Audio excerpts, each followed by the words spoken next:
because they were $30. So, anyways, it happens, bro. It's crazy how comfortable we are getting with technology. Don't waste your time right now in the clubs. If your money, if your bank is not up, $3 tequila, man. Don't waste your time. No.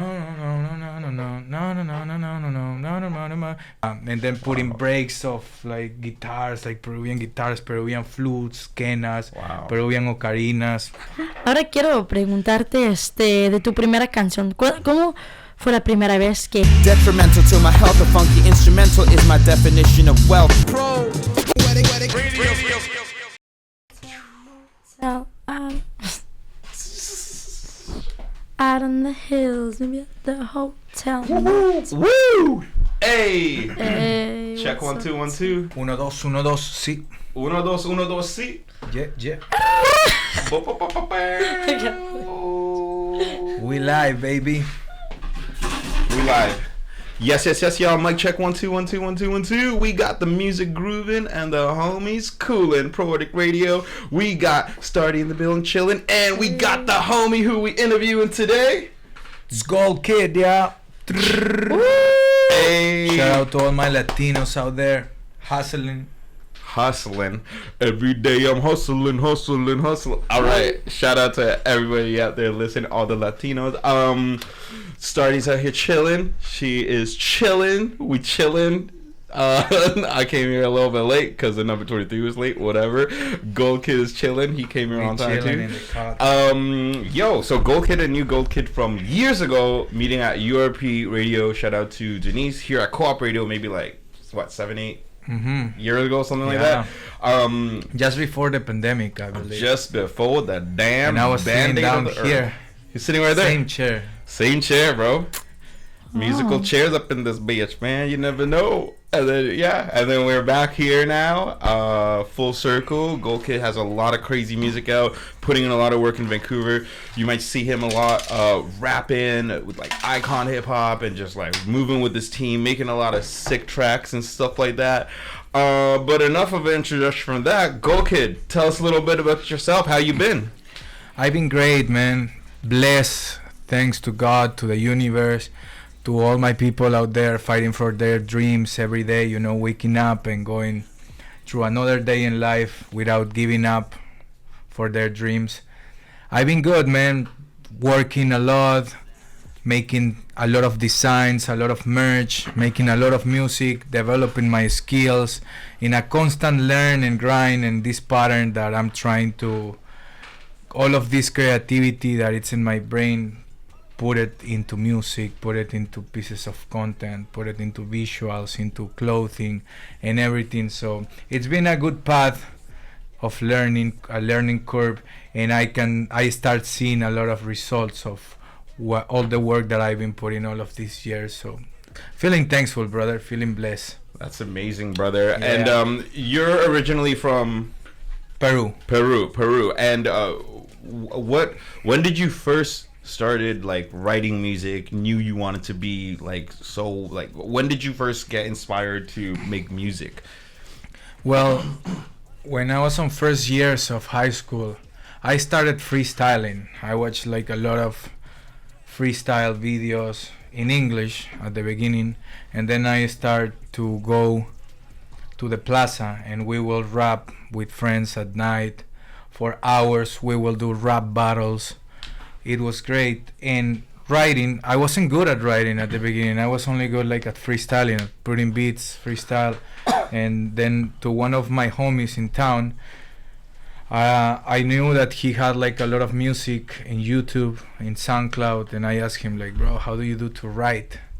He's like, just freestyle, man. Start freestyling and write down your verses, your best verses or whatever comes to your mind, and have an idea, something that you want to express, like a way of expression. And that's how I started, by like having something that I wanted to express, something that I wanted was inside. My music, it's very introspective and like motivational, because I grab a lot of things that I'm having in myself or that I'm going through, and I put it down on a piece of paper to understand what's my mind about and what I'm thinking. And I guess that's how I started making music. I feel like this is strong connection with music. I always like do everything listening to music. I used to skate when I was living in Peru. So I would go out on my skate, blasting music. We didn't have like wireless headphones, so we had like the ones that cable ones. Yeah. And I remember breaking like dozens of those. For sure. Yeah. Till this day, I lost my AirPods a year ago, and I would go to the dollar store, buy wire headphones, and I would go to the gym, try to do a jumping jack. I can't even do it because it falls off. And then half of the shit stops working after a day, so then I go and buy another $5 headphones. Then I went on Amazon and bought Bluetooth headphones. Bluetooth headphones. But they kind of Shout out. suck, but they were $30, so anyways. It happens, bro. It's crazy how comfortable we are getting with technology that now like having wireless headphones is like a necessity. It's true. When you're like outside in the gym. Like I tried the other day to do my gym session with wired headphones. Yeah. And it felt so difficult and so Yeah. different. Yeah. But it's just a thing of getting used to it. It's true. But yeah, bro, music has been always like around me. My grandfather, he sings. Oh, no way. Yeah. Was your grandfather was like singing and stuff a lot when you were growing up? I remember, watching like a couple of his shows. He doesn't do originals, he does covers. Oh, wow. Yeah, but of boleros, of like old school music. Nice. So I growing up seeing him doing that. And then I fell in love with hip hop and freestyling and rap and writing. Just as a way of expression and having like power in your voice. Having like a way of make your voice and your thoughts and whatever you represent clear and be heard. That's dope. That's amazing. Stardy, do you want to ask Spanish the question? Sure. Español. Sí, Hit me claro. with the Spanish. Alright, let me just be like, Entonces, tú hablaste un poco de ropa, de hacer como ropa. Entonces, quiero que nos platican más de, o sea, tu proceso de eso. O sea, si tienes una marca de ropa o estás haciéndolo en tu free time solamente para ti, o ¿cómo es? Platícanos un poco más de eso. Actualmente es en lo que trabajo. Trabajo en una tienda surf to surf que no está tan lejos de aquí. Yo prácticamente la manejo, la tienda. Okay. Y hago bastante de lo que es impresión digital en ropa. Me encargo de hacer merch para mis amigos que se fueron de tour. Mi amigo Lane, mi amigo Bobby, bandas de rock diferentes. Les he ayudado diseñando su merch. O también me traen un diseño, lo llevamos al siguiente nivel imprimiendo desde cantidades de 1 hasta 100, 200, 300 camisetas. Entonces, siempre estuve inclinado por lo que es el streetwear, por lo que es el style, por la customización de prendas. Desde que era pequeño cambiaba las pasadores, los laces de mis zapatos. Cortaba mis camisetas, como ahora mi camiseta está cortada. Hacía tie-dyes, bleach dyes. ¿Se conoces tie-dyes? Sí, claro, obvio. Hacía tie-dyes, hacía bleach dyes. Hace poco hice ice dye también, que es diferentes técnicas. Y Nice. luego siempre he dibujado como zapatos que me gustan. He pintado zapatillas. Y empecé a hacer bastante diseño gráfico por el trabajo en el que estoy. Y para poder diseñar mi contenido, mis portadas de los álbumes, muchas de mis portadas yo las diseño también. Claro. Aprendí a cómo usar Photoshop desde muy pequeño y luego por el trabajo aprendí a usar Illustrator, que es herramientas que usan diseñadores gráficos, y me abrió la mente a una infinidad de posibilidades de diseños que hacer, ¿no? Últimamente sé que hay mucha gente que está en contra del AI, ¿no? De lo que es IA, que le llaman en español, la inteligencia artificial. Sí, claro. Pero pienso, no podemos combatirlo, ¿no? Yo como artista te digo, combatir todo eso es parte de la evolución, como cuando no había internet y hubo internet. Entonces puedes aprender de eso, usarlo para ser más eficiente, pienso. Claro. Como yo implemento mucho de lo que es IA, no que todo sea IA, pero pongo parte en mis diseños también. Hay cosas que me tomarían hacer 1 o 2 días de diseño, que lo puedo hacer rápido con IA y pasar de esa idea y seguir poniendo más ideas encima. Combinar tu pensamiento humano con el prompting y con tu IA Y bueno, me salió un poco del tema, pero quería también tocar un poco de algo presente, que es como la inteligencia artificial. Sí, y claro. tengo mi marca, Remain Strong, Gold Kit, Eso. que es el merch que ya viene del álbum, que desde el año pasado tengo gorras por toda la ciudad, mis Nice. amigos artistas están rockeando todos Remain Strong, que es un mentality, una mentalidad. Mis amigos en Perú también, shout out a mis hermanitos en Perú, en Chimbote City, los que tienen su gorrita Remain Strong, ya saben. Pero sí, siempre estoy soltando nuevas colecciones, ahora adentro hasta tiene su tag de Gold Kit y todo. Wow, qué padre. Haciendo mi merchandise y diseñando, es algo que me llama la atención y siento que va muy de la mano Sí. con el artistaje, con lo que es ser un artista y plasmar tu visión no tan solo en el sonido, Claro. sino también en la ropa, en el estilo de vida. Claro, Sí. no, y yo la verdad, o sea, yo puedo relacionar mucho con eso porque yo igual, o sea, digo, para mí, yo también soy artista, pero mi arte no se para a solamente, o sea, cantar, ¿sabes? Yo digo que mi arte es más que eso. De hecho, para mí cantar, o sea, sí amo, pero es una parte chiquita, como lo veo.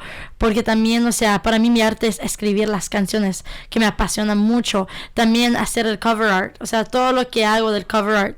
También eso es mi Claro. arte. Cuando me voy a tours y yo, como mi maquillaje que tengo, la ropa que trae puesto, o sea, todas esas cosas, para mí también es mi arte porque es de mi visión, es de mi mente, la forma como que me arreglo el pelo para ir, como me maquillo, la ropa que me pongo. Y igual también, o sea, yo también tengo una marca de ropa, entonces también Chévere. eso de ¿Cómo se llama tu marca? Se llama Kingdom Royalty. Cool. Sí, se encuentra en kingdomroyaltyshop.com. Claro. Sí, Royalty.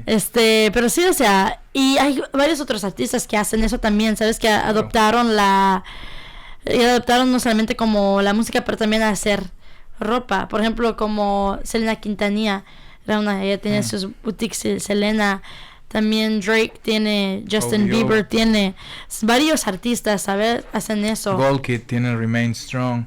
Y Gold Kid también. Sí, no, es parte de seguir creciendo, ¿no? Seguir Claro. expandiendo tu visión y crear sistemas también. Claro. No, aparte de la música, tener otras fuentes de ingresos. Exactamente. Sistemas, plasmar la creatividad, porque la creatividad nunca está encajonada, nunca está metida en una caja, inside a box. Siempre está rumiando ideas por todos lados y que al final se mezclan y una va de la mano con otra y se arman cosas bien chéveres. Sí, bien claro. grandes. Totalmente de acuerdo. Okay, I know everything you guys said. I'm gonna translate. Okay. Yeah. So in We can put the captions. No. Okay, I know what it was. Okay, so in the beginning, Stardy asked, "So what do you do in your free time and all this stuff?" Blah blah blah blah blah blah blah. And then you said, "Oh, I chill with a lot of my friends, my amigos." You mentioned like Bobby Blaze and a couple other people, and you said like things like, "Oh, I skated a lot, blah blah blah." And I'm into like a lot of merchandise and stuff. We make a lot of cool tie-dye stuff with laces, and I got the embroidery on the hat and all this stuff like that. Blah blah blah blah blah blah. Okay, and then after, you were talking about all that, and then Stardy said, "Yeah, me too. I'm also an artist, and I'm very passionate in a very big way." And he said something like that, and then you said, "I even do my own cover art." Blah blah blah blah blah blah, and then you said, "Remain strong," and I even got it over there, right? Yeah, you didn't get it wrong. I feel like from the words that you picked up, you create like a good context. And that's great because it's close to what I said. She asked me about designing because earlier I mentioned about like clothing, working in a clothing. Right. So then I went from there and say like with my friends, I designed some of their merch or print their merch for them to go on tour. And then when I skate, I got a lot of inspiration from that to do like the streetwear. And that right now I have my brand that it's Gold Kit and Remain Strong, part of the album, and that's what I'm promoting and making. And that creativity doesn't close inside a box. Oh yeah, I forgot about that part too. I remember That the that part. creativity, you could be like creative and have like a vision that goes beyond only your music. It can go into like the music production too, like beats. It can go into imagery. I don't know if that's a word, but like on your album covers, right? Yeah. And having that vision of your music videos, directing, or having the clothing, having painting, and everything. It's like from throwing an event, and the event is like has your whole vision on it. Yeah, so it's very wide what you can do. That's amazing. Mhm. Sorry, do you remember what's that word about like soap operas? But it's like Novelas? it's like, Novelas. No, is that what it was? Novelas. But is that the word that you used the other day? You're like, Telenovelas. oh, I watch a lot of blah blah blah novelas or and something Yeah, like- telenovelas. Ah, okay. Mhm. Anyways, that's all. I just wanted to bring that up because you're saying something about that. How was it growing up in Peru? Was there a lot of novelas and a lot of like? What did you watch growing up? A lot of novelas, bro. A lot of novelas 24/7. No, just kidding. My life was a novela, bro. Oh shit! Yeah. Hence the word novel. Uh-huh. Good job. All right. But yeah, growing up in Peru was great, man. We were not poor, we were not rich. We had enough. Yeah. There was always food on the table. Thank you to my dad, to my mom.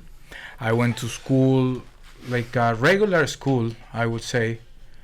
And then when I went in the streets and rap, I met like people that, some friends of mine. I remember one guy, he was really good freestyling, but like he went out and sell like potatoes, at the market with her mom during the day. Sick. And he had to make like enough for him and his like siblings to eat and to provide in the house, right? And then come and rap, and the next day same thing, like go to school and then go to work like at 12, at 15.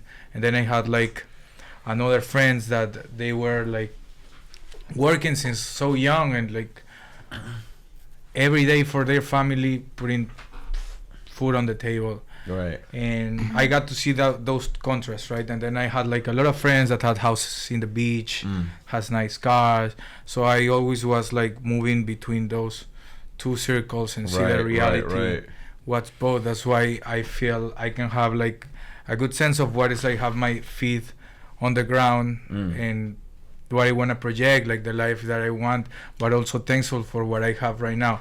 Because like a lot of people too, you having a bad day and stuff is going in your life and you wish you had something else, but you don't think in those moments that there is maybe people that want what you having right now. Exactly, like yeah. at least like a roof over your head, food on the table, and that's what it's very important, bro.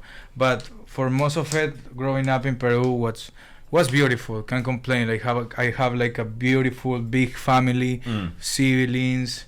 My sister, shout out to my sisters, amor para mis hermanas, my cousins, my aunts, that they are great. Every time that I go back there, big buffet, That's awesome. food, my aunt from there cooks something, my other uncle cook something, my mom, and then we all eat. That's amazing. And growing up was great. A lot of beach too, going to the beach like every 2 weeks or every week. I'm from Chimbote, that it's a port in the north middle of the coast of Peru.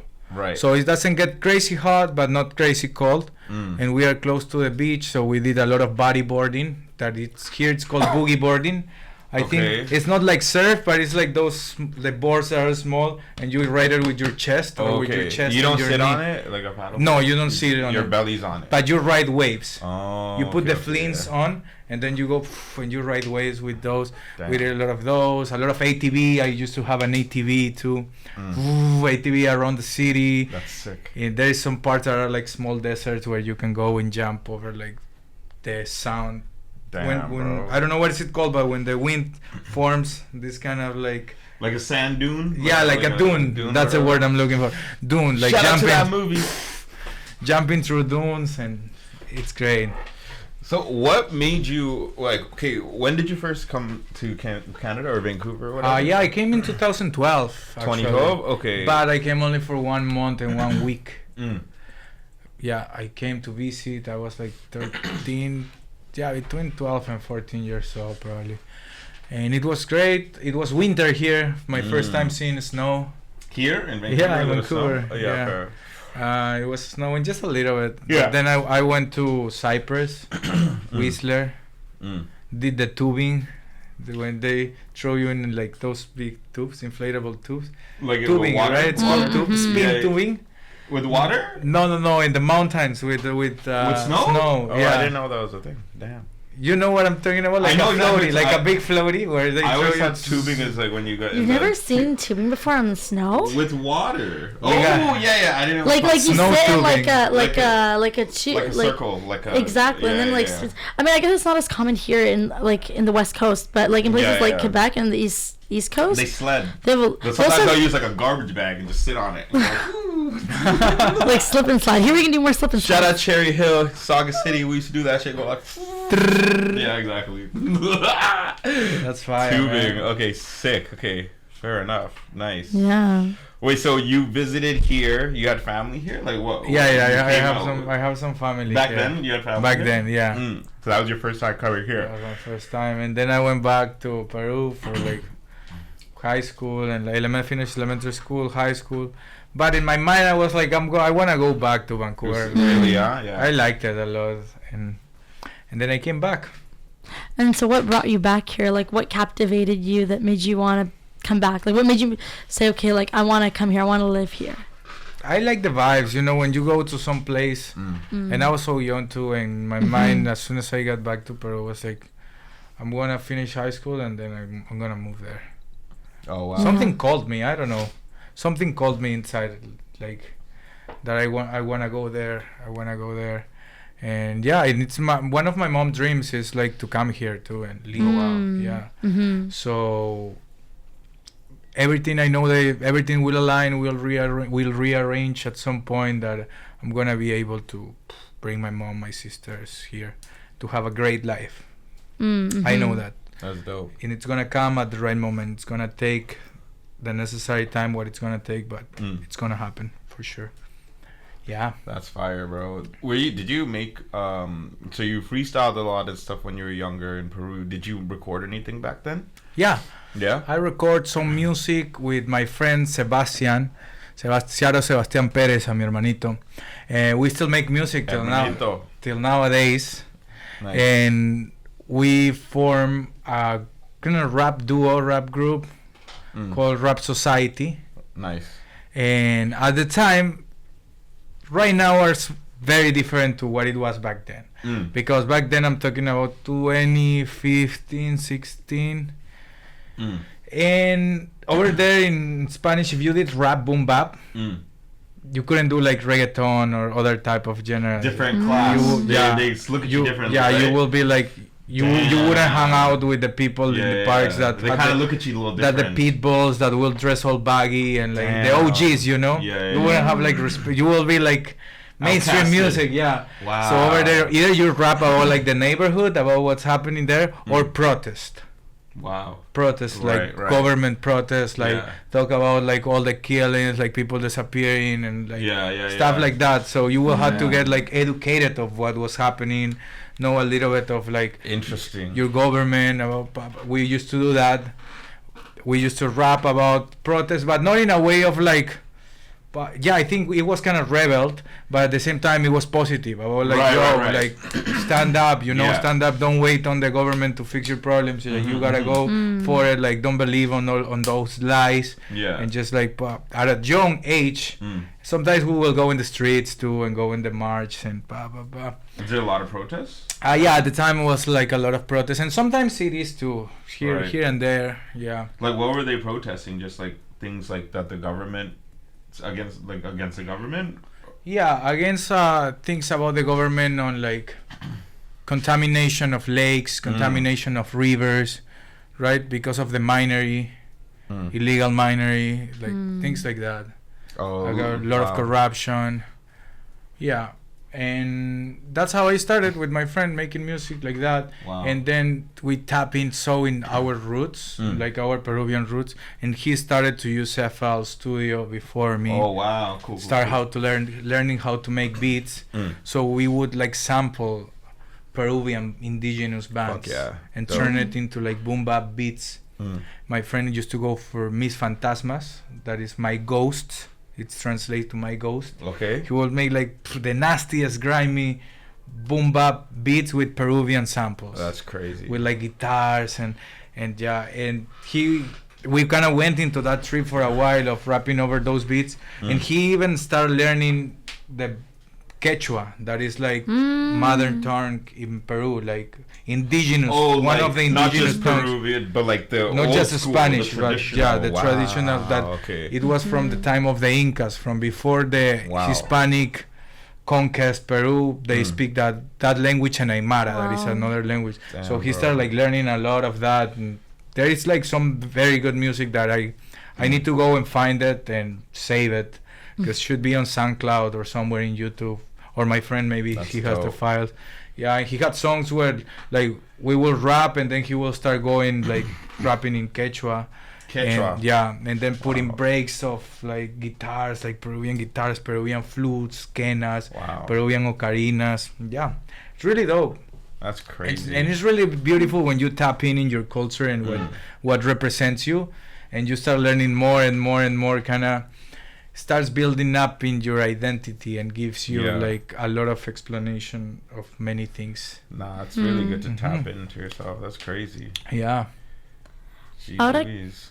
Go ahead. Ahora quiero preguntarte de tu primera canción. ¿Cómo fue la primera vez que escribiste una canción? ¿Cuáles emociones sentiste? O sea, platícanos de tu proceso. O sea, de lo que sentiste, cómo fue, cómo te vino a la mente. A ver, de mi primera canción, no me acuerdo de verdad.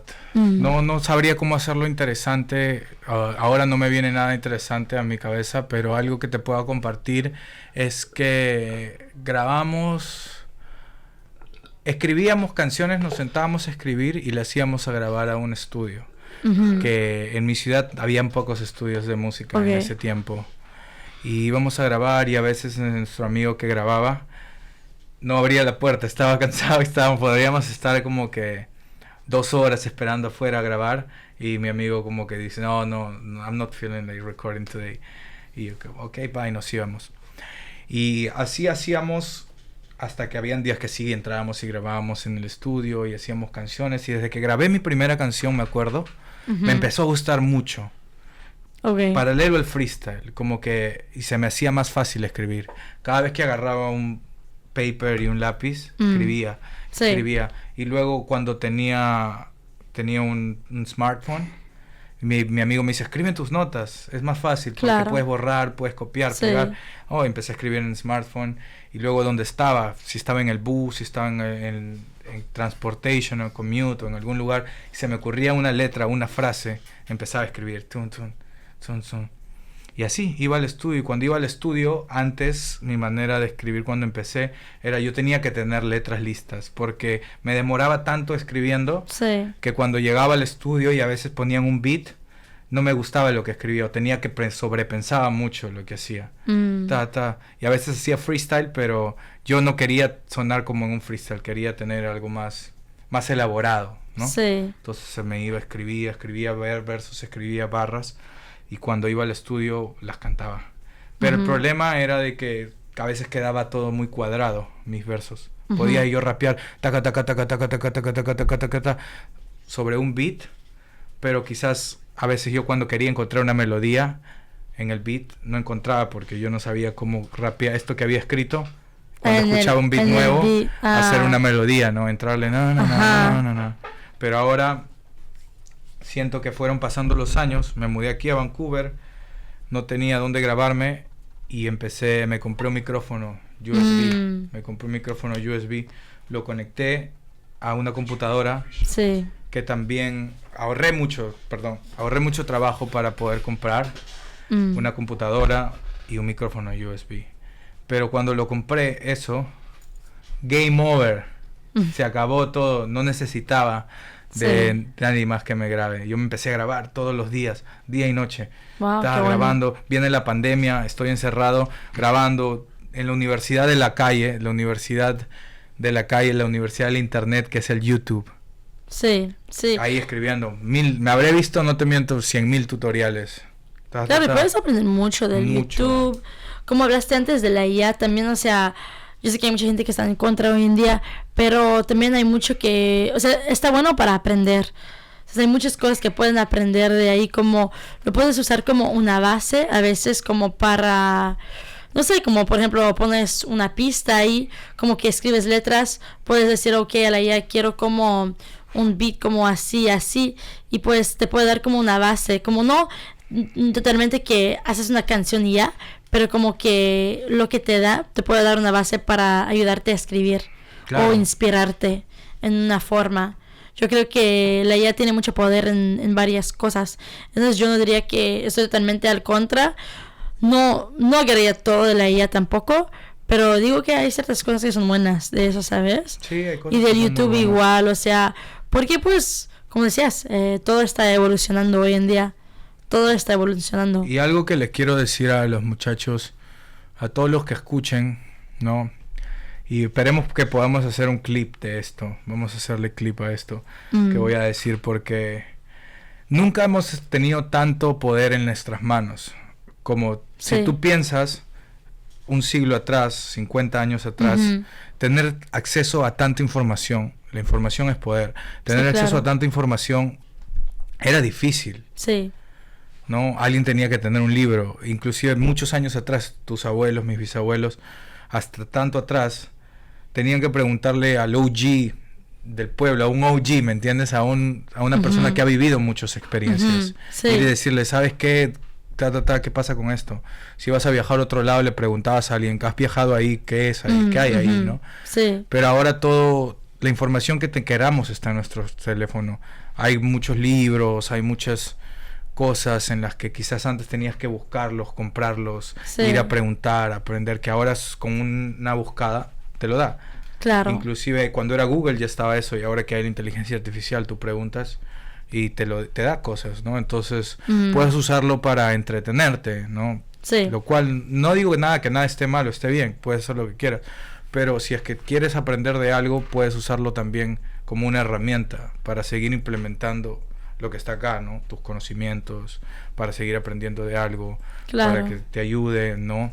Porque hay muchas respuestas que los libros, los audiolibros, conversaciones tienen, que personas que ya han vivido te pueden aportar en 10 minutos conversando, 10 minutos escuchándolos, que pasar por los mismos errores o demorarte mucho rebuscando por aquí, rebuscando por allá, cómo aprender eso. Y en pocas palabras, de que usen la información que tienen, el acceso a información que tienen en sus computadoras, en sus teléfonos, para aprender lo que ustedes quieran, porque hay cosas que puedes aprender sin límites. Sí, y también, o sea, nos facilita también como artistas también todo lo que tenemos hoy en día de la tecnología, porque antes por ejemplo, si eras artista tenías que vender un mixtape y así, ¿sabes?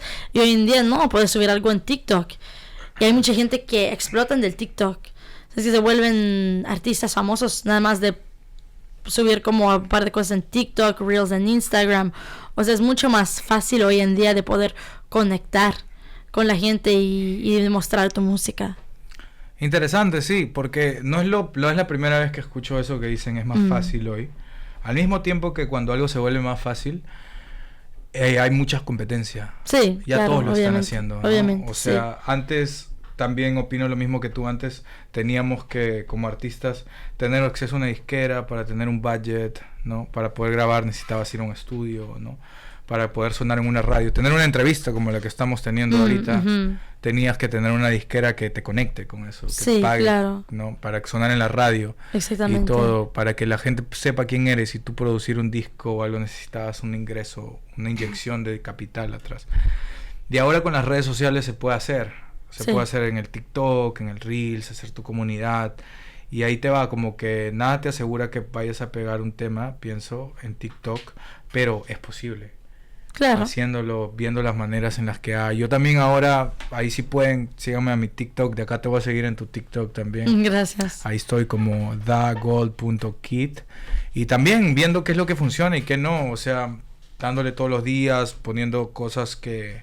Siento que ahora tienes que aportarle algo a las personas, no tan solo es escuchen mi música, o soy el más cool, o soy tal, no, sino es como también brindar algo. Y lo que yo estoy brindando ahora en mis redes sociales y es mostrándote un poco de mi proceso, cómo hago, de mi estilo de vida, de lo que vivo, cómo me inspiro para crear una canción, y al mismo tiempo esta mentalidad que es en la que estoy ahorita, que es la de Remain Strong, quizás con una frase motivacional, con decirte de que empieces hoy, de que no dejes hacer algo para mañana, de que si mañana ya es muy tarde, hoy día puedes empezar a hacer lo que quieres, de que vayas por tus sueños, de que no te des por vencido, de que en los tiempos malos siempre puede salir la luz al siguiente día, va a salir la luz y tienes que seguir parándote, yendo a trabajar, hacerlo por ti. Entonces es un poco lo que ando compartiendo en mis redes sociales también. Siento que ya todos relacionan el éxito de tener un tema pegado con un éxito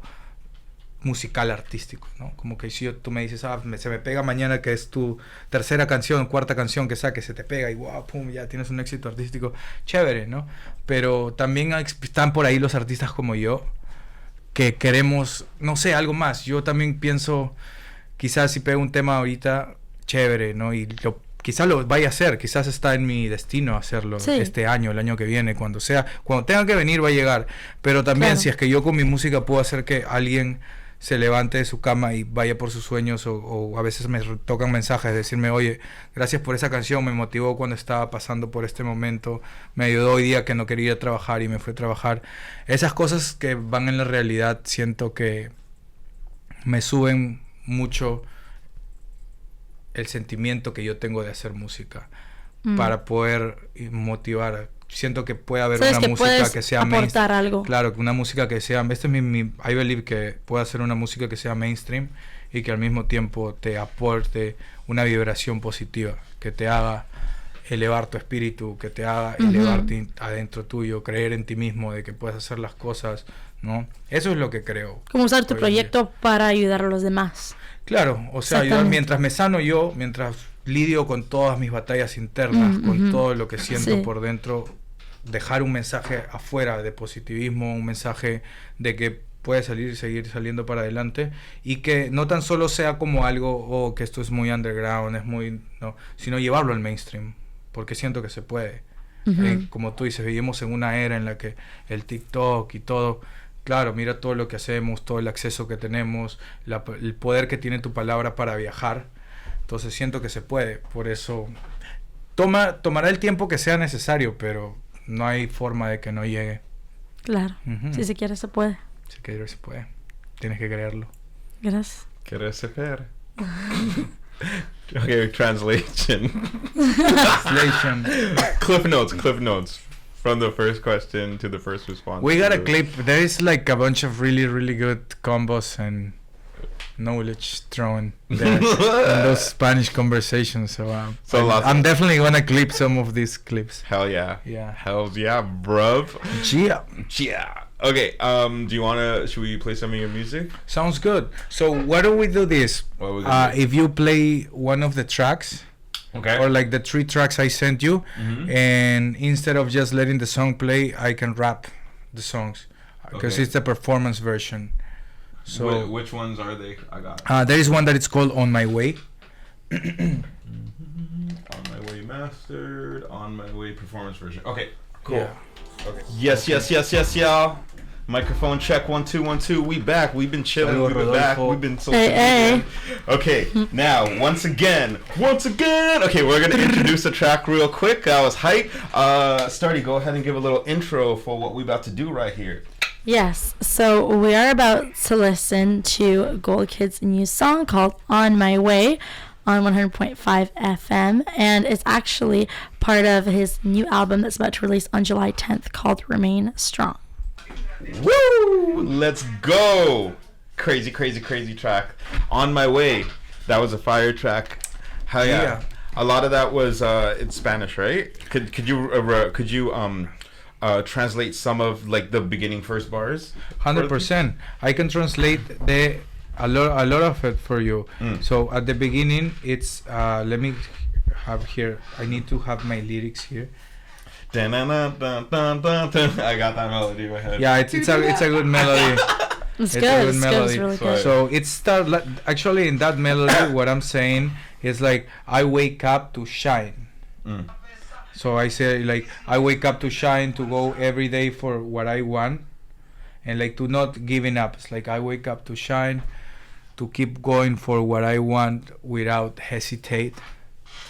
You cannot ask me that from where I represent. I keep going forward, like no matter what. Every day putting into work, everything is step by step.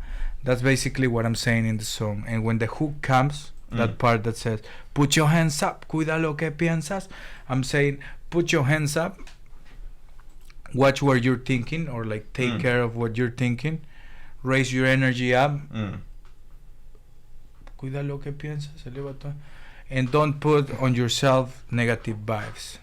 That's Basic, simple, understandable, but with a strong, powerful message. That's dope. Then the second part, when you repeat, put your hands up, same thing. Take care of your mind, take care of your mindset, get your mindset locked in, and then say it, even through tough times, remain strong. En tiempos difíciles, mantener la fuerza. So that's the intro too. I love that. That's dope. And in the second verse, I talk about like a little bit of the album. Like that verse is like without letting you know that I'm coming to represent. I'm here representing already, right? And I shout out Matt. The 10 songs were produced by Matt. And said I'm with Matt in the hood because he moved to the West End. And it's crazy because I met him on the 23 bus, the one you were talking about there. After like a year of not seeing him, he told me he moved there. Damn. And I went to his house and we started just having session after session. So I will wake up, go to work, then go to the studio, then go to the gym or vice versa. But boom, boom, pa, on that like constant grind.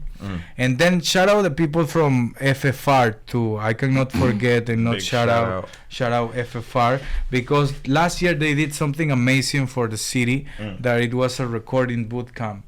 Where like it was like 2 or 3 of those where you will like sign up, invited a bunch of artists and producers, and you would get paired with different artists that you didn't know. Wow.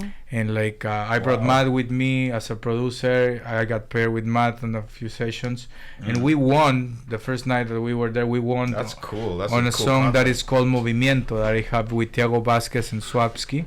So the winners win like studio time.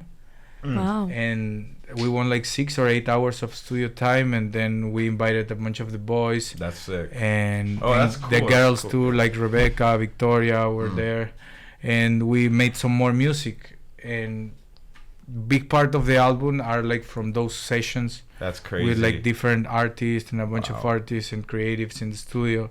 So that's why this album is so good. And as I was saying a few days ago on my IG, it's like this album is not only for me, like another one from my catalog, or for my catalog. I feel like this album is a very important piece because it has a lot of collaborations from amazing artists and talented friends from Vancouver. Yeah. So it's also a city album.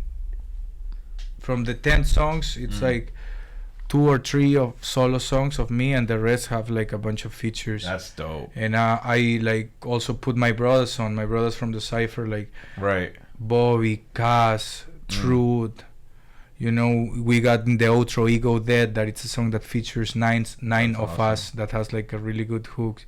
So I'm also putting on for my brothers there, like boom, representing with them, because I feel like more energy is pushing something great forward, goes faster and it's more powerful than just you trying to push everything. So yeah, man, that's a good like message. shout out to FFR, shout out to Icon Hip Hop, to my G's from Icon Hip Hop. That's dope. And yeah, that's a lot of the creative process, bro, of that album. And it's funny how I went from translating those lyrics to like give this explanation. Backstory. No, for sure, that's dope. Yeah, and that song Movimiento, I actually brought a performance beat for that song. If you would like to hear let's do it. It's the one that it's called Movimiento. This one won the FFR. Thanks to this song, we got like a few more songs done because we won like good studio time with those. And it should be Movimiento, or like GK, the one that says GK, and Thiago Vasquez. In performance one? Yeah. Performance version. And you know, it's also like such a good thing what you said, like that camp that they did. Like, it's a really great way for like artists to like network and know each other. You know, like different artists know each other throughout the city, right? Because Vancouver's such a big city, and I feel like it's such a good way for like artists to be able to connect and know each other. Because it's already hard enough, I feel like, in Vancouver sometimes to like meet people, like even just like regular people, not even artists, right? So it's like, imagine like being an artist trying to like find other people to collaborate with and all that stuff. You know, it can be hard. So it's really good that I think that they implemented that. Yeah, definitely. That's fire. Well, we look for that song. It's a Movimiento. You have it there. In the moment, Goku performance, that one. And no, there should be one Tiago that says Tiago Vasquez. We can cut this part of the interview. That it's no time. It's staying. Okay, Tiago. good. But I want to tap in on what you just say too. Oh, GK Tiago. Yeah, GK. It's that one. Okay, cool. Yeah. Let's do it. You guys ready? Okay, performance, right? Yeah. Okay, let's do a little intro to it. Well, so we're gonna play this again for your ears only. Okay. On this one, in this one right here, the one we're about to record, that's gonna go with the video, right? Yeah. Yeah. Hell okay. yeah.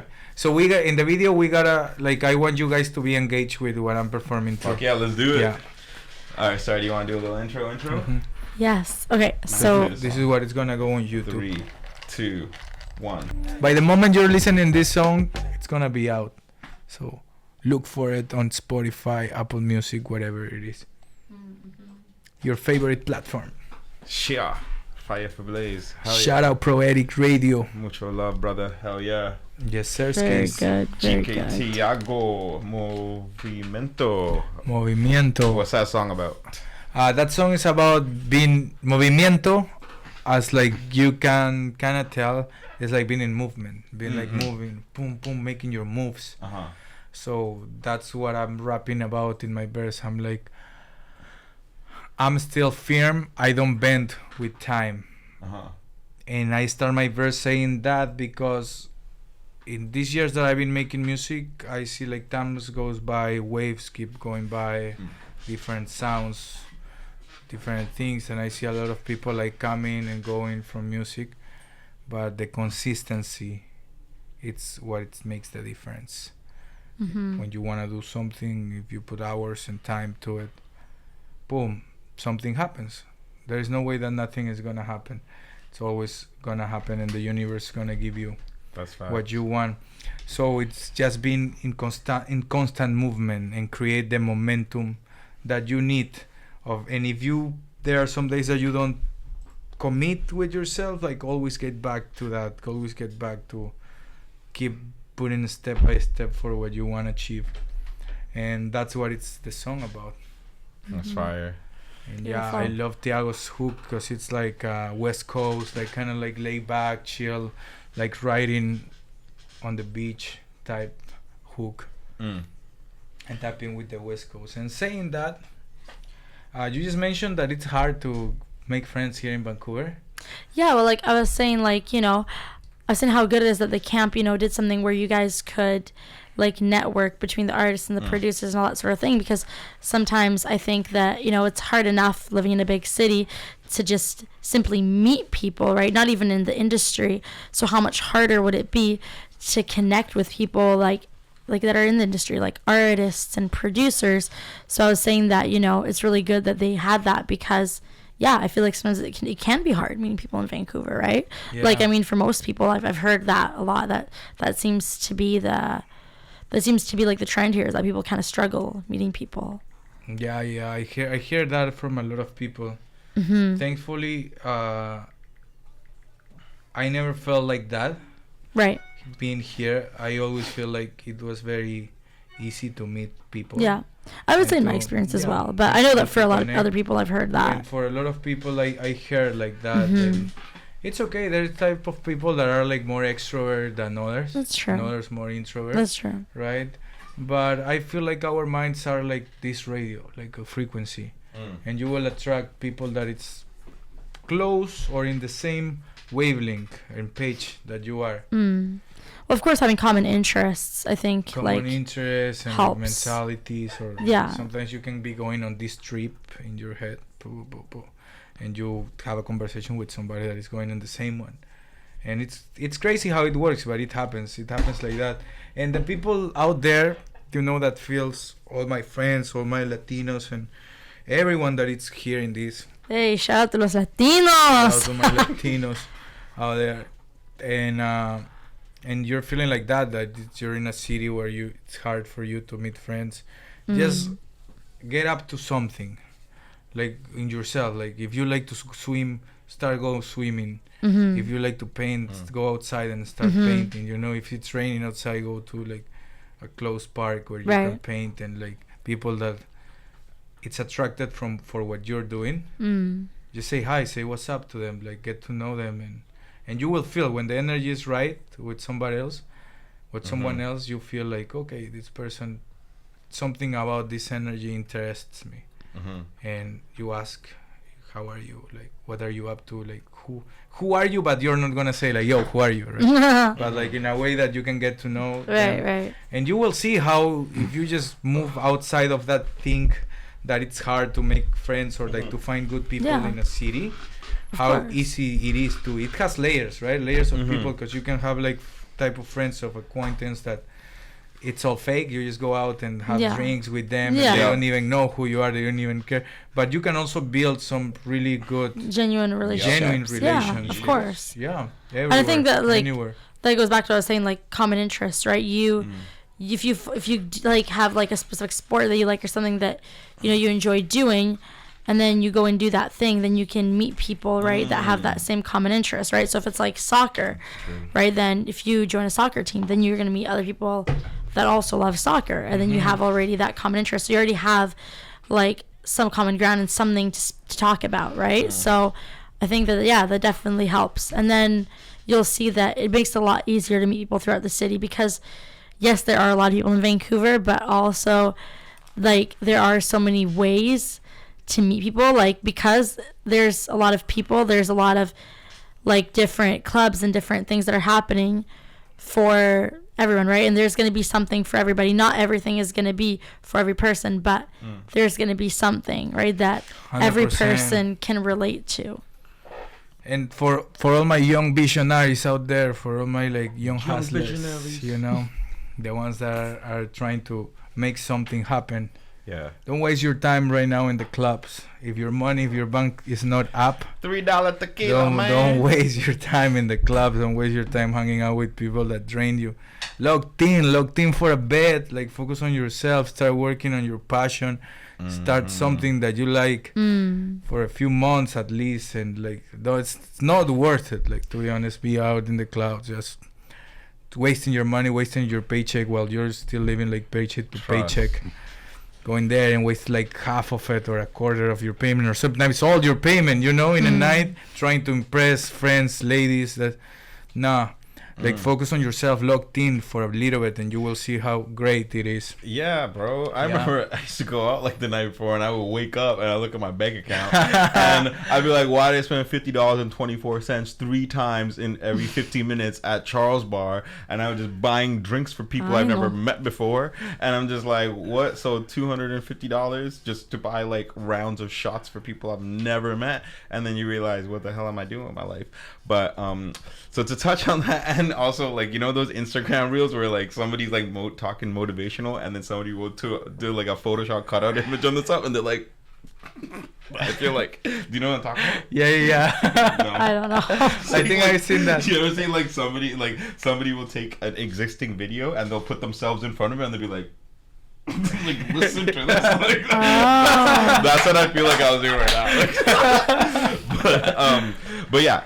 Absolutely right. And you know what? They say you are who your friends are, right? And like surrounding yourself with the people in like the clubs, just like not drinking clubs, like soccer clubs and all these things, like it puts you in the mind state with people that are like-minded. Because like sometimes when you first start, just like, I don't know, especially if you don't come from a sports background, you don't really have as much discipline as like athletes and stuff. When you first start like socializing stuff as like a young adult or stuff, it's usually like partying and drinks that revolve around that group or conversation and stuff like that. And you could kind of get like super duper lost along the way, and all you do is end up drinking, and now all of a sudden you're addicted to just like partying all the time and stuff. But when you do something that you're passionate about, whether it's like soccer or something passionate, or even like this, like radio for me, like it was like, I'm kind of like, I would get drained sometimes doing this solo, but then I would always know like I want to do this with people and stuff too. Like even like shout out to Stardy, like she came and started doing this with me as well too. I was like, it's like,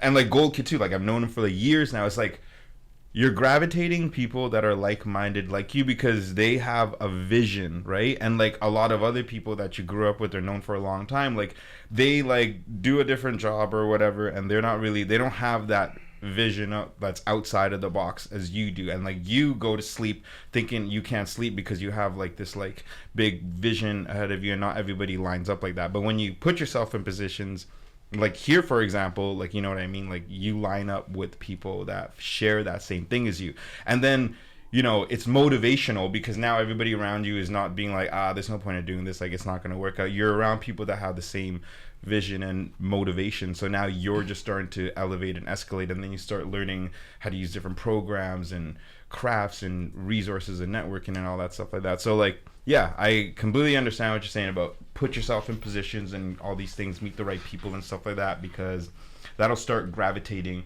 towards your goal and your life. You'll build something that you want, you know what I mean? So yeah. Right. Well, hey, I mean, one like quote I like to say, always iron sharpens iron. So, and gold sharpens gold, diamonds sharpen diamonds, copper sharpens copper. Don't be a flippity flopper, head bopper. Boo. Sorry. Iron sharpens iron. It's all good. It's all good. Yeah. But yeah, that's facts. Yeah, iron does sharpen iron. Absolutely. When you guys started, like, when do you remember that, like, you know, you guys are both artists and stuff as well too, like you've had you've had a lot of people around you that were artists or weren't artists. How young were you? Like, when do you remember, like, you're like, oh shit, like I'm in the scene now, I'm not just by myself trying to do something, like I'm a part of something? When do you remember like you breaking into that little, you know, fluid state of knowing like, oh, okay, I'm not just alone now, like I'm in a scene? Like, do you remember anything like that, any moment in your life like that? Yeah. It was recent though. Really? Yeah, Nice. it was like less than a year ago, I would say, when I was like, oh, I'm in the scene. Even though I've been like making moves since a few years now, it's probably 2018. Here, sorry, it was like recently that I had this realization that, well, I'm in the scene, like, well, because people told me, friends or like new like Latino people, they say like, well, we knew who you were, like, and we actually like what you do, like we get inspiration from you. That's dope. And like yeah, you maybe don't know us, this is what one girl told me, you maybe don't know us, but like we've been watching you for like all of these years. That's fucking crazy. And I knew that it was just a matter of time until like we were gonna meet you. That's and I'm crazy. Like, oh, that's great. And that made me realize that I'm in the scene. I'm like, wow, I'm in the scene. And it feels good, man. I feel good, like, and I feel blessed. One thing I go to bed and I think about, it's feel good to have like creative people around me. And good friends. Yes. Good friends around me. Yeah. Good like energies flowing around my environment. The interactions that I make most of the time, for not say all of them, are great. Like with people, with creative individuals, like people that came to me and try to help my vision or try to add up to my vision. From different cultures, different nationalities, not only like people that speak Spanish or that are Canadians, but like from all the way in the world, because they see the grind, they see how pure what I make it is. From my lyrics, from like you go from not knowing what I'm saying to vibing with the sound, to vibing with the energy that I'm expressing. And yeah, when I'm thinking, I'm like, wow, I'm in the scene. I also take the responsibility and take the weight that comes with it of like representing for who you are for this city that I moved, and I feel like this city is my home now, right? And that I'm ready to represent, and that I'm thankful for all the people and amazing artists that I keep meeting, that I keep running into, that I'm blessed to have sessions with, where we can create something that hasn't existed before and put it into like a piece of music or a piece of art, a piece of merch. And yeah, it made me realize that when I thought about how crazy it was when I came here and I had no money to get studio time, that I had to learn by myself. Then I was tired of like producers not sending me my beats, not sending me my mix and masters. And now that I'm in the point where like I got my phone and it's full of contacts of studios. If I want to go to studio, if I want to make a song with this type of artist, or I need a singer for my hook, or a singer or a female vocal, or like pianist, like everything that I have made me realize, okay, I'm in the scene and I have all of these contacts that these people will work with me because they like what I do and what I bring to the table. So yeah, it's answer your question in like fewer words. It was recent when I had that realization, and I felt great about it because it's something that they didn't came for free, didn't come from the night to the yesterday to today. It was a constant work, but I never just visualized, I just want to be in the scene, blah, blah. No, I was going towards my vision and towards the expression of art that I wanted to make. Yeah. That's dope. You just made me have a realization. And Stardy, I want you to ask that question too. But like, holy shit, that thing about the whole studios thing, how like you had no money for studios and now you have a whole contact list. It's so funny. When I was like young, like bussing tables, like just getting out of high school, like my goal, like I was like not hanging around all the best people, but I would like get my paycheck, I would buy stuff and I would flip stuff or whatever, and I'd be like all right, I'm gonna spend this money to re-up, I mean, just joking, and then I would buy studio time, right? And I would be like all right, I'm just doing this, I'm hustling, I gotta get studio time, all that shit.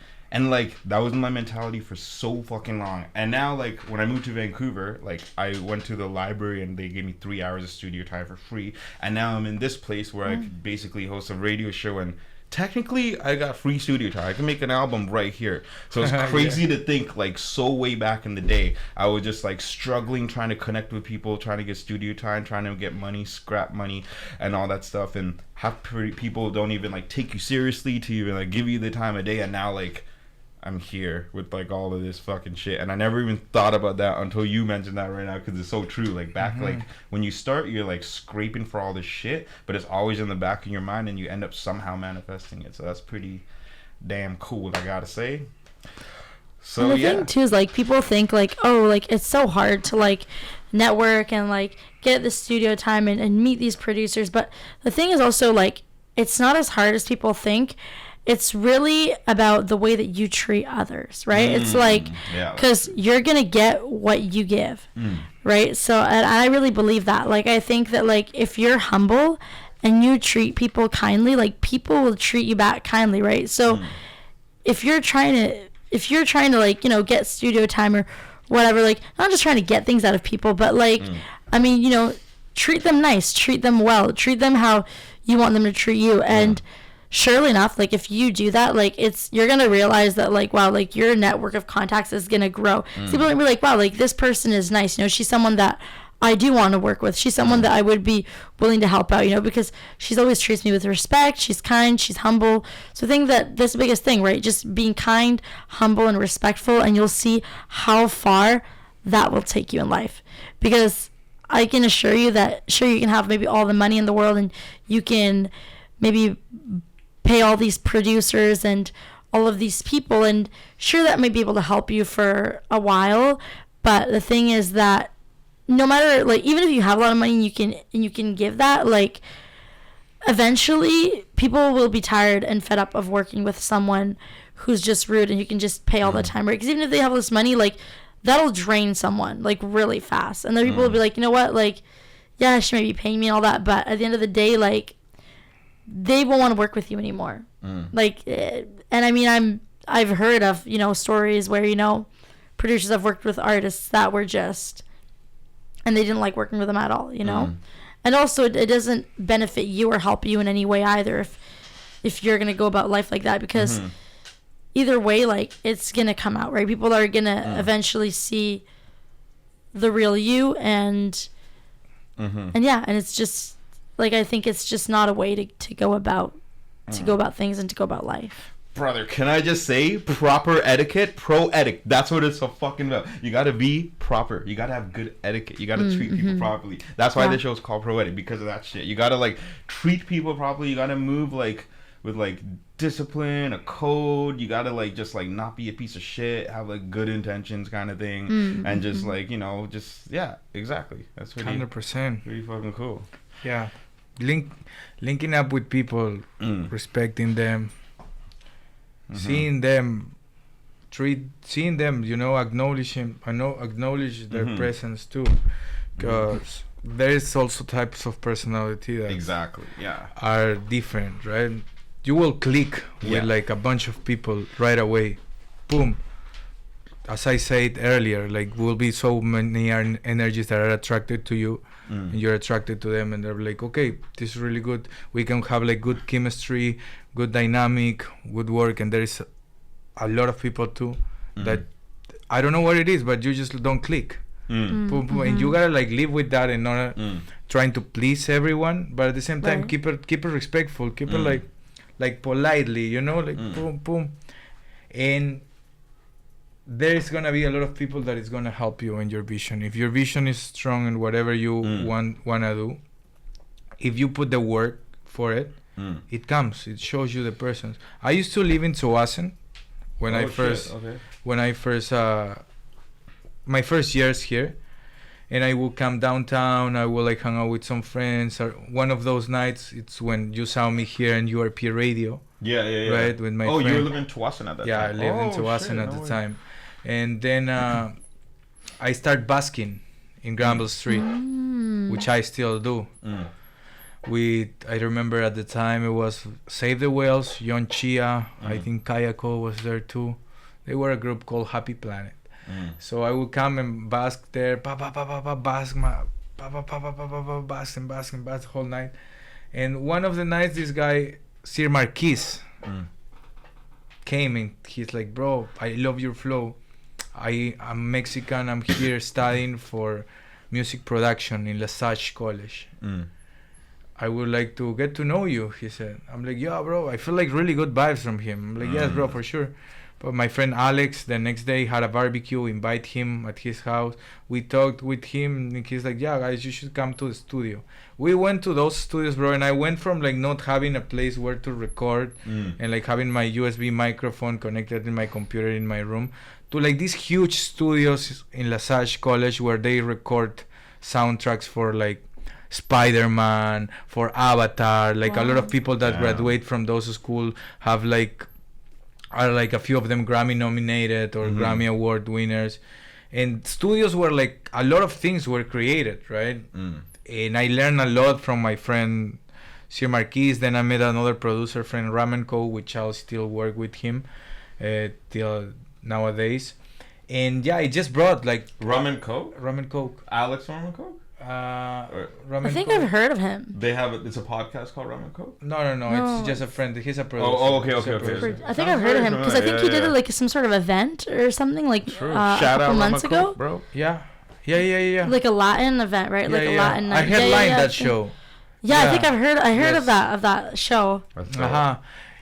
But yeah, shout out to Ramen. Gee, we have like a bunch of unreleased music that is fire. It's coming crazy. Soon. And some released too. Coming soon. Yeah, I got into those studios and start having like studio time and learning a lot and recording a lot of records there, because I went out in the streets. I went out and rapping. I was rapping like week after week, but wanting to create those type of connections too, and they came. I didn't realize at the time that okay, this is my mind attracting these scenarios, but now that I think about it, it is, and you're gonna meet people. Like there is no chance that you don't run paths same paths or same ways with other people that it's in the same wave, right, in the same wave, or going on the same trip as you, it's gonna happen. It just takes time. Sometimes takes a little bit time, sometimes takes more, but it just comes. That's just fire. comes. And people, it's good, bro, when you keep like a good relations with and you treat well the people that treat you well and that believes in you, believes in your passion and adds value. However you can like I don't know what's the way, but like give back, reciprocity, you know, reciprocate with them. It shows, bro. It shows. It makes everybody feel good. They feel like good working with you. You feel good working with them, not because you want something from them or they want something from you, but because you both are in the same path, learning from each other, growing together. And that's what I really like when I collab with people or when I'm working with somebody.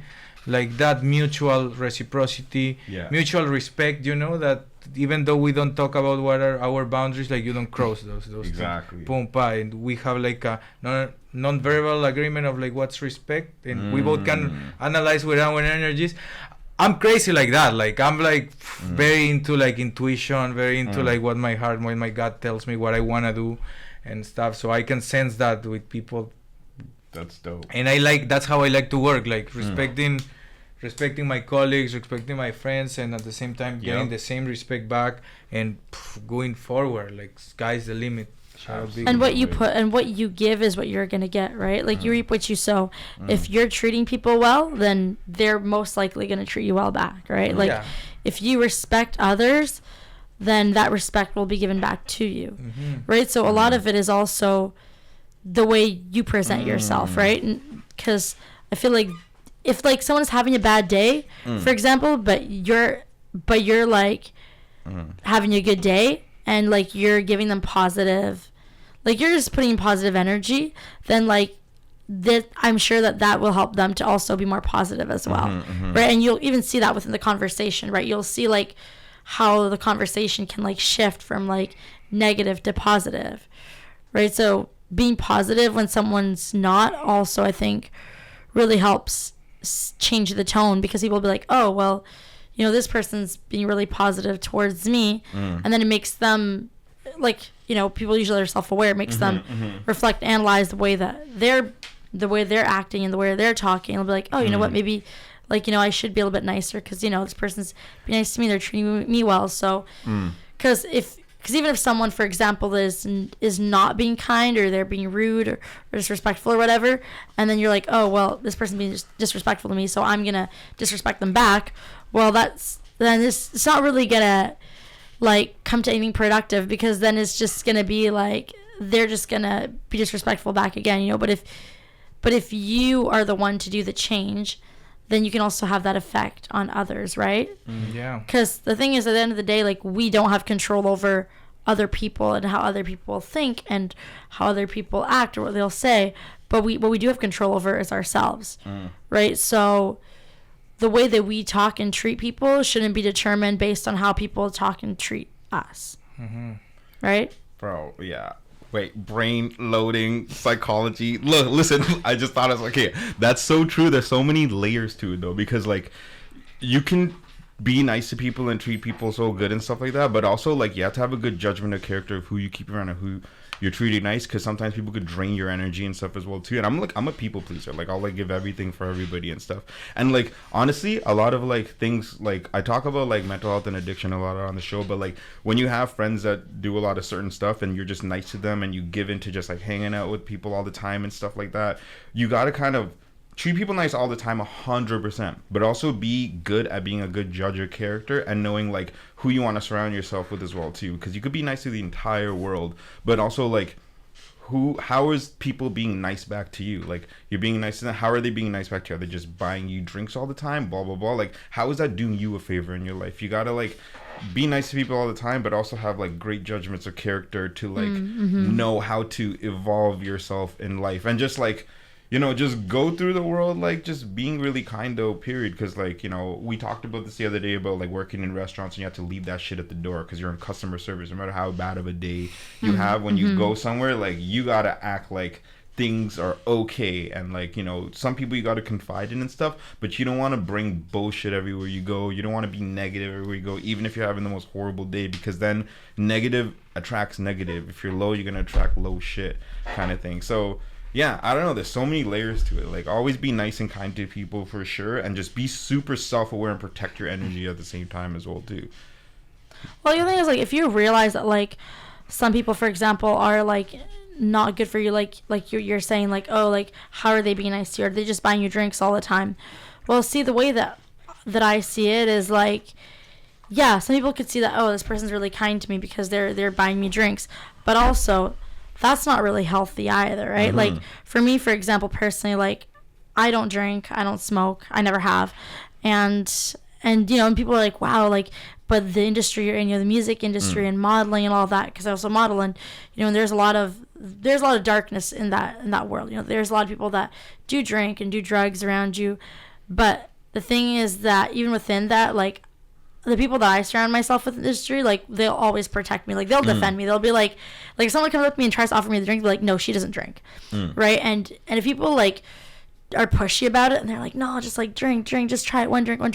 Like, honestly, for me, like, I'm just gonna distance myself from those people, right? And it's not me being rude, like, it's like, yeah, it's me like protecting myself. And I mean, like, I'm a firm believer in like loving people at a distance. It's like, I can still love that person, but at a distance. Like, I'm not gonna go and like hang out with that person because they're trying to do something that, you know, they're trying to like inflict something on me that's like just not good for me, you know? And so I'm really good at like just standing my ground and, you know, saying no, and also just surrounding myself with people that like do respect me. And it's not like, oh, like, I won't hang out with someone because they drink, like, but it's like, as long as they respect me and like they defend me in those situations, they don't try to offer me things, they're not pushy with me about drinking, like, okay, it's like, I'm all for hanging out with you, you know? It's like, I don't really care, like, you know, if you want to, whatever you want to do in your personal life, but it's like, don't try to put that on me, you know? Exactly. And as long as people respect me and they respect that, then like, yeah, I'm all for like, you know, like talking to you, being friends with you, but it's like, but yeah, just like, you know, being respectful of other people's boundaries as well, you know, and just don't try to be pushy, you know? Like, I guess the message I want to also put out there is like, don't be pushy, you know? Like, don't be like, oh, it's just a drink, you know, like, do it. Like, no, if someone says no, like, they don't do it, like, take that seriously, you know? Like, no means no. In every scenario, like, not just in drinking or whatever, like, if someone says no to something, like, just respect that, you know? Exactly. And also respect people's boundaries. Also, you'll realize that it'll help you a lot in, like, your friendships, relationships, like, whatever, you know? Exactly. Growing as a person. Starty, Gold Kid, and Ready. Yeah. Okay, I want to switch gears for a quick second about something that's kind of cool. Monetization. Money. Ching, ching, ching. Bling, bling, bling. Money, money, money. Boom, boom, boom. Get me rich, partner. Ching, ching. Sorry, ching. I meant like, you know, money. Anyway. Okay, yo, so, sorry, bro. Okay, so, lots of ways to get money, blah, blah, blah, blah. You can work your 9 to 5, you could go to school, you could get this and that, blah, blah, blah. Artists, entrepreneurs, bingo bangos. Okay, Gold Kid, answer this for me. What is a good way, how do you make money? With streaming, merch, events? Share some trade secrets, because that could also help you, you know, brainstorm as well too, but like, how do you make some money, bro? I made a lot of money, bro. Some money, man.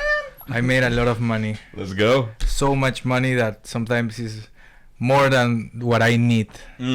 Abundance, like, love that. Pockets full every day, bro. Love that. Every day, like, I have a consistent ways of making income. Amazing. And right, not only my work, like my regular job. Also, I see any opportunity that I have with my ideas, in my creativity, into bring it into the monopoly, into the game, like it's a game, right? Your ideas, you create a product that aligns with what I want, with my vision. I don't sell it out. Like, I don't make something just for making it when it comes to art. and then start to sell it. Like it would be like my T-shirts at my shows, at my events, my hats that they are selling really well. It will be my music from streaming as well. I'm right now with DistroKid. Okay. Oh, hey, shut up. I use that too, actually. Yeah, sponsor me, DistroKid. Hey. So sponsor. as an independent artist, I can upload my music to DistroKid. For people that they don't know, DistroKid is not a label. It's a DSP, distribution company.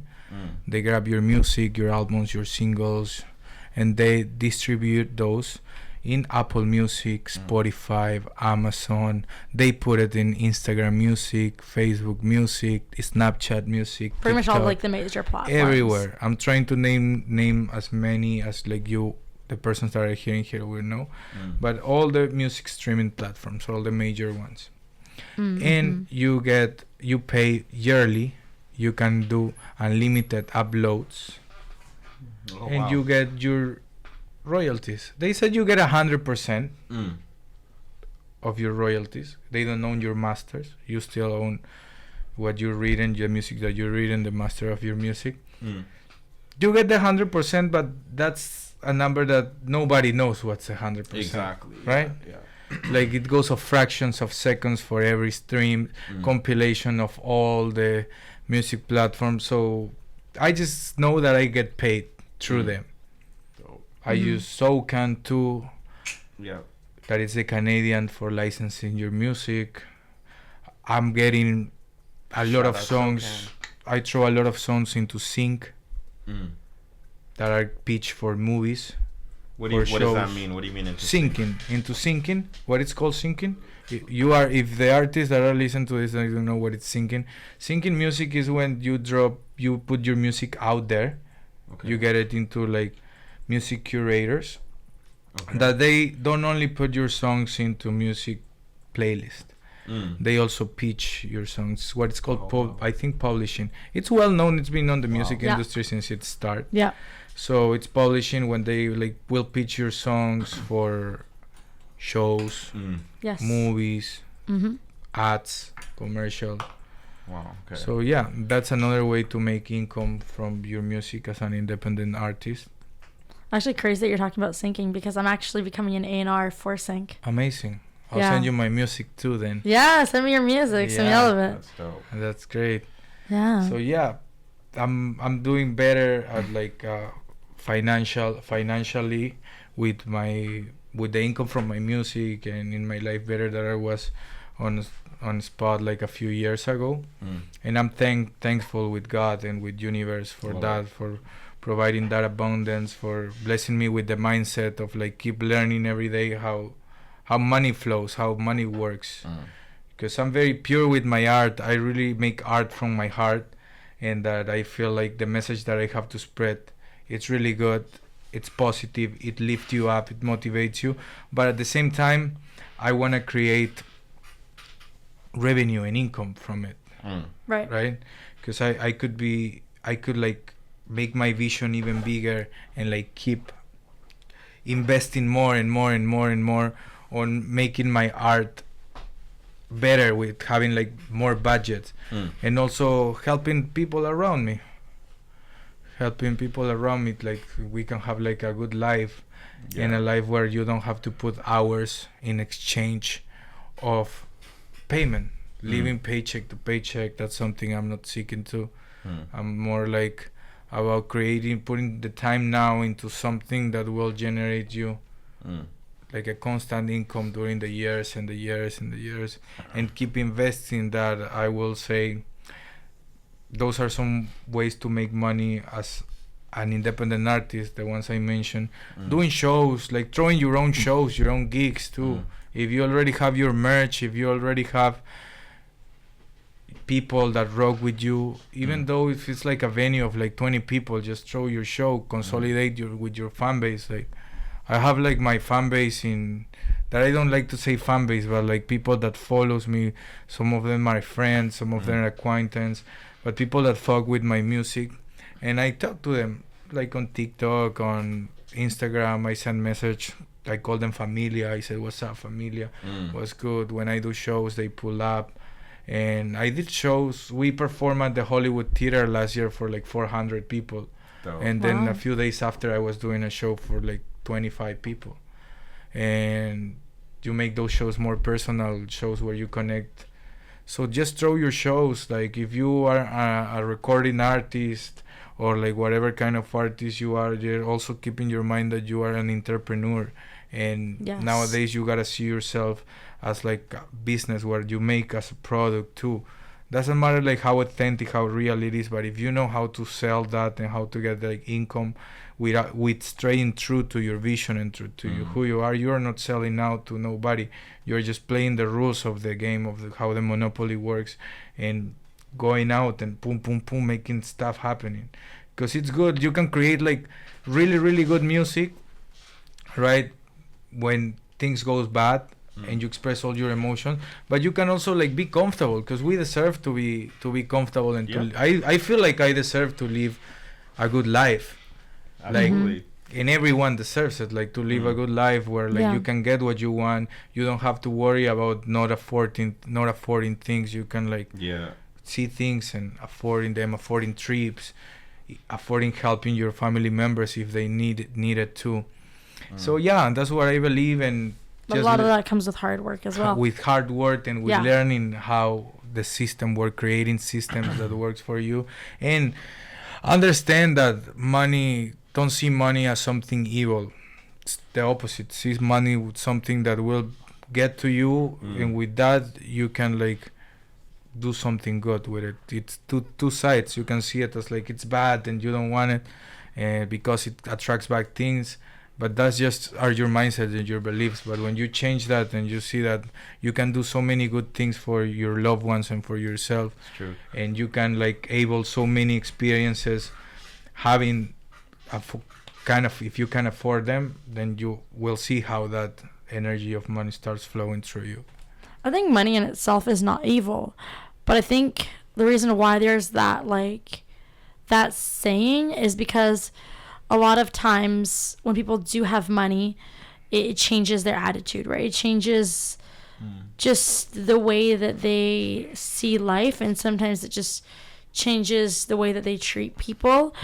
Like having money is not a bad thing. It's how you go about it, right? Because you could have a lot of money, and there's like a word in Spanish, I don't know how to say it in English, but like mamon. Like, you know, like you could have a lot of money and be mamon.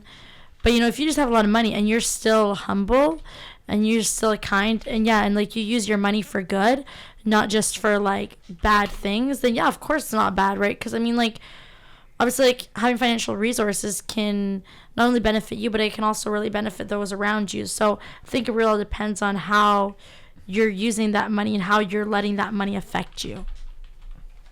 Money, Makes money, sense. money. It's Yes. true. Bada bing, bada boom. You gotta But get yeah, it. bro, is there anything else from your question, or like do you feel like I answered it, You answered quite a bit, absolutely. or Let's get anything into- more specific you wanted to know? What's your writing process when you're making music? Do you freestyle? Do you Great. write more? Do you listen to a beat more? Do you? Well, You lately, produce too, so like you Yeah. probably, yeah. for this album, Remain Strong, the writing process was some of the songs writing the spot in the studio. As the beat was starting to make made. I was like writing some ideas, some hooks. For other songs, it was me jumping on the microphone Yeah. and just start like no, like mumbling a melody to get in the groove, to get in the zone. And for others, it was like having the beat already made and just Right. writing my bars, Yeah. bars, and then picking up from those bars where were the better one. Because on that album, I have songs that are very lyrical, and some others that are just like a vibe, and others that are more like freestyle, kind of like expression, melody wise. Right. So for the ones that are more lyrical, I wrote bars, pick up the best from that paragraph that I wrote again on top of those until like it was compact. Interesting. And for the songs like Lao, that are more like reggaeton, like reggaeton, like dancey vibey and like more vibe chilling, I just close my eyes and start freestyling melodies, freestyling verses, and start rapping and singing at the same time and express an idea that I wanted to make. Right. Same thing comes when I'm in my home studio and I'm making a beat that I'm going to record on. Mm-hmm. Because sometimes I'm just making a beat to put on my beat catalog. Yeah. For like other artists that I work with, or sometimes I'm making a beat and when I'm making, I'm like, okay, this idea comes, I turn on the microphone. I have like a tripod like this, like a microphone stand. I have like a chaotica eyeball. Okay. I put it here. I'm making a beat like that. And then I put my headphones on. Then if I sing, if I feel that it's gonna sing, I turn the auto tune on. I put the auto tune there to the max, and I'm just no. I said a few words, but turn it off, hear it, run it one more time, starts coming better. I keep touching the drums, the chords. Maybe I add a sing, then I hear it. I'm like, okay, it needs like a riser or some effects here. Tin tun ta. Then I mild the auto-tune. I try to sing it better, right? Start building like that. Then for the verse, maybe I'll hear it in the speakers. I put it in the speakers. I'll grab my phone and I'll start thinking on what to write on the verse, what I'm saying in the hook, or what's the song, what direction the song it's taking, right? And then I start accommodating the instruments and the beat for like, I want the song to have like an intro and then go into a hook, then a 12 bar or 16 verse and then hook, or I want to start with a verse and then going into 8 bars hook, then another verse and then an outro. So I start structuring that, the songwriting process, right? Interesting. Ping, ping, ping. But sometimes the muse, I like to call them, when the muse is there, the muse is there. Like, and I just put my headphones and I start freestyling and ta, pa, boom, flows. Or sometimes I will just mumble a flow and then the right bar for that pocket comes. Right. And I will rap and then a song is created. Just like that. Damn. Then I go to sleep with the song because I mix and master too, right? So I will mix it the same night, spend like an hour or two like mixing. Or I will be recording and halfway recording I'll be mixing the song. So it will have all the effects at the same time while I'm still coming up with lyrics. Right. And yeah, I'll export it. I'll send it to my phone, and I'll be in my bed, closing my eyes, playing the song on the speaker until I sleep. And then the next morning I wake up, I put it on my headphones, I go to work, listen to it. Yeah. And I'm like, okay, the beat needs less bass, or the beat needs more bass, or a different bass. Right. I'll come back after the gym, tweak that song, and yeah, I can have like a song done in like a day or 2 days. It's crazy how the practice that I've been doing it so much now gives me to like a complete process where the song is like on stage that it's 95% done. Yeah. I have an engineer, my sound engineer in Peru, shout out Always Music. Shout out. That I sent him my songs. All my beat, I will break it down in stems. Right. Stems means like all channels, every instrument, all lead vocals, back vocals. Export it how I mix it, just for him to give like the last His coat. spin on it. Whoa. The last coat that he will master my song to make it good for like any type of speaker, right? Wow. And I can do that as well, but at least that last thing. It's like a second year. I'll send it to him or to a ear I trust, right? Yeah. And we will go. Like he'll stream his screen for me too, so I can see, and he'll send me a link where I can hear what he's doing real time. So I will be on my home studio and he'll be on his, like, That's will be like sick. that while he's touching blah, blah, blah. He said, okay, what do you think if we just make a pause here, or we take out this effect, or we add up this effect? And I'll be okay, dope. So it's a mastering, but like also the last coat of paint is like if the paint is there already and you just give like a shiny coat of layer at the end. Candy paint. And yeah, that has been my process lately. That's dope. It was a month where I made like, I think 12 songs. Like I made like a whole album. I wouldn't say album, but like a mixtape, right? Project, project. And then I pick songs that I record from before, from few years before, with songs that I record now. I can start coming up with topics or like universes or like atmospheres around the songs, and I put songs together from different ways different parts in time that I created, and I create an EP. I create like a mixtape. That's crazy. I have songs that are not even released on this album, but are like so fire that That's I'm crazy. saving for like once this album roll out and everything finishes. Yeah. Like my mind is there right Yeah. now. I'm promoting this album and everything, but my mind is already like thinking what's the stuff that is next. What is playing on my phone now and on my headphones is not this album. It's not Remain Strong. Yeah. It's like what is coming next. Yeah. That production skill in itself is just like elevates you as an artist doing vocals like to like freaking steroids and beyond, because that's pretty insane. What do you have in front of you when you said you're doing your beat pad and your keyboard and the chords? Almost done? Okay, I think this guy's about to do a show pretty soon. All right, sounds good. Okay, but last question. What kind of instruments do you have in front of you and stuff when you're recording and stuff? When you're making the beats and stuff like that? Do you have like a Kai MPC, keyboards? Or It's very basic. I just have my right now. I can tell you like the equipment that I have right now. I have a Rode NT1A mic with a chaotic eyeball that it acts like a pop filter, and that it also cancels any noise around.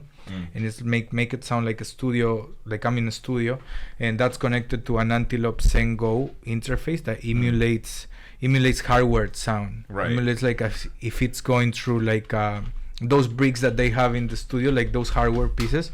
It emulates that digitally, and that's going into my computer. In my computer, I got like FL Studio connected. That's for recording, and for making the beat, I will just have like the piano roll.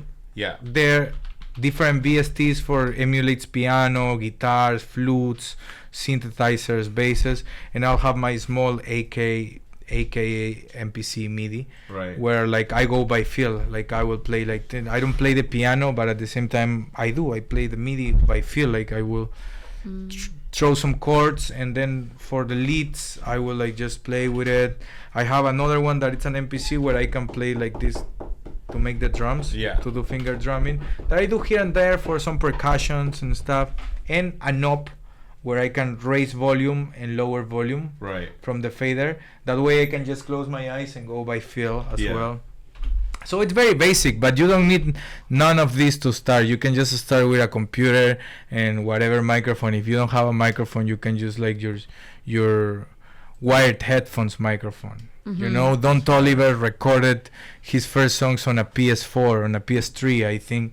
On the I heard so about now that. And I heard Skrillex made a lot of his songs on his phone too. It's crazy, So everybody out there, if you want to make music or something, just learn, start learning. Start with whatever you have. If it's your phone, start with your phone, but always seek to improve that. And always improve. I started with like a USB microphone, and now I know my gear, I know my plugins, I know my hardware.